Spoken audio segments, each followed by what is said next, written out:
अस्सलामुअलैकुम everyone, I hope you all are fine and fresh by the grace of almighty Allah. तो आज की इस वीडियो में हम एलसीएम फाइंड आउट करना सीखेंगे 8 एंड 12 का बाय डिवीजन मेथड। ठीक है, इस मेथड में आपको पता है हम जितनी भी हमारे पास वैल्यूज़ हो उनको हमने एक साथ ही डिवाइड करना होता है। यहाँ हमारे पास अभी सिर्फ और सिर्फ 2 ही वैल्यूज़ हैं, 8 एंड 12। दोनों आपको इवन नंबर नज़र आ रहे हैं, 8 इवन नंबर है और 12 भी इवन नंबर है। दोनों जो है वो 2 से कम्प्लीटली डिवाइड हो सकते हैं, तो दोनों को हम 2 से डिवाइड करेंगे। 2 के टेबल में 8 आता है 4 पे और 2 के टेबल में 12 आता है 6 पे।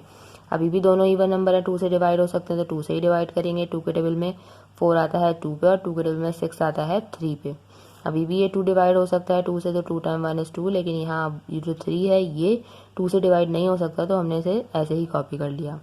अच्छा, अब 3 आपको पता है प्राइम नंबर है, सिर्फ और सिर्फ अपने ही टेबल से कम्प्लीटली डिवाइड होगा, तो यहाँ हमने इसे 3 से डिवाइड करना है। ये 1 हमने ऐसे ही कॉपी कर लिया और 3 टाइम 1 इज 3, ये हो गया है कम्प्लीटली डिवाइड। अब एलसीएम का आंसर फाइंड आउट करने के लिए हम क्या करेंगे, जिन नंबर से हमने डिवाइड किया है उन सबको हमें करना है मल्टीप्लाई, यानी कि ये वाली सारी वैल्यूज़ जो कि हैं 2 multiply by 2 multiply by 2 multiply by 3। 2 time 2 is 4, 4 time 2 is 8 and 8 time 3 is 24। तो हमारा यहाँ एलसीएम का आंसर आ चुका है 24। ठीक है, यानी कि 8 एंड 12 के अगर हम मल्टीपल्स लिखें तो 24 ऐसा कॉमन मल्टीपल है इन दोनों का, जो कि सबसे छोटा भी है। ठीक है, आई होप कि वीडियो आपको अच्छे से समझ आई। अगर वीडियो आपको पसंद आई तो इसे लाइक और शेयर ज़रूर करें और मेरे चैनल को भी सब्सक्राइब करें। इंशाल्लाह बहुत जल्द मिलूंगी अपनी नेक्स्ट वीडियो में। अपना बहुत ख्याल रखिएगा। अल्लाह हाफिज़।